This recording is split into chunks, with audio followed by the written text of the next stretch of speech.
దినం గడుపుట వెయ్యి దినముల కంటే శ్రేష్ఠ. ఆయన మందిరంలో గడుపుట చాలా ఆనందంగా సంతోషంగా మనకి మాత్రమే ఉంటుంది.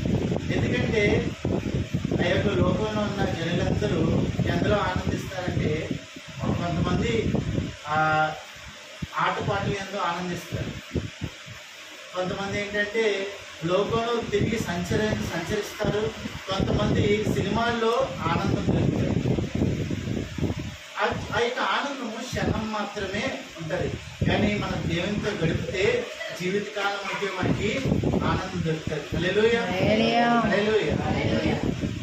కానీ మనము దినము దేవుళ్ళలో దగ్గర అవుతున్న కొలది సాతాను మనకి అనేక సార్లు మనల్ని శోధిస్తూ ఉంటారు. అంతేనా? మన జీవితంలో మనము